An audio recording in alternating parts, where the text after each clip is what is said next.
Hi, Kevin Gormley again, CPA that does financial planning, here today to talk about municipal bonds for high-income investors.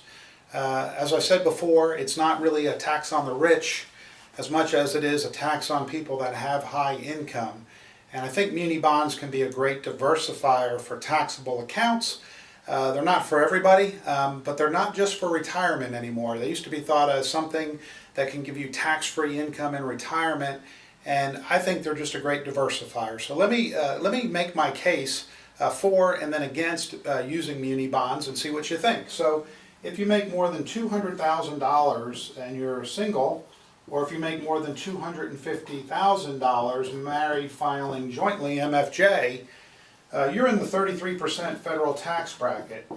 And what we need to do with muni bonds is compare them to a taxable, fully taxable equivalent corporate bond, even though, again, the risk parameters are not exact. But with a corporate bond, you would pay 33% tax on that corporate bond. We'd also, in the state of Tennessee, would have to add a income tax, which is called the Hall tax. We don't have an earned income tax in Tennessee, but we have an unearned income tax on investments. So not as friendly in Tennessee with investments. Many other states have income tax on investments as well, but some states are truly tax-free. And now we have the new 3.8% Medicare surtax. Mr. Obama wants us to call it a net investment income tax, however, because he doesn't want it associated with Medicare. But it's the Medicare surtax that you've heard about. So when we add all these numbers up together, we get 42.8%. So 42.8% of every dollar that you earn is sent to some different government right now. You do pay your taxes on the money you earn, and for your investments you choose on how much taxes you want to pay and how much you want to keep. So again, with muni bonds, if you make more than 200 or 250 and you're in that 42.8% tax bracket, you may want to consider this. What if you make more than 400,000 or 450 married filing jointly?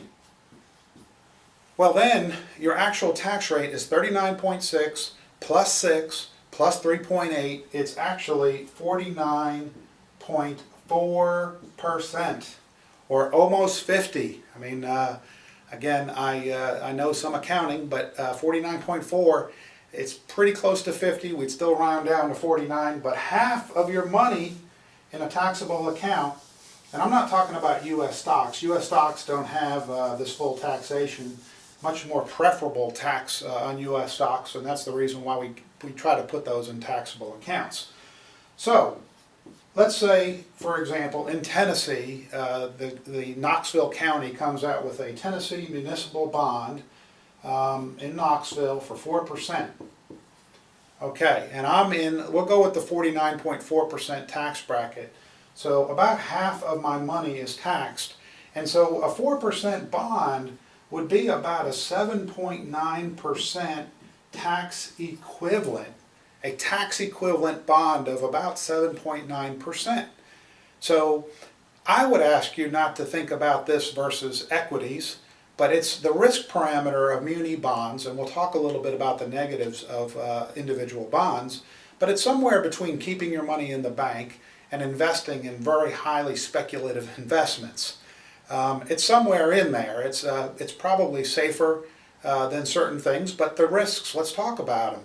There's a chance, and there's been some highly publicized Detroit, as well as others, counties that have gone bust, and they could not pay back their shareholders. But when you look at versus corporate bonds, muni bonds have actually done extremely well at paying back all the money, but there's still a risk. So the other issue with bonds, and I think a lot of investors are not aware of this, they've heard it probably, but they're not aware of exactly how this happens. As interest rates go up, bond prices go down.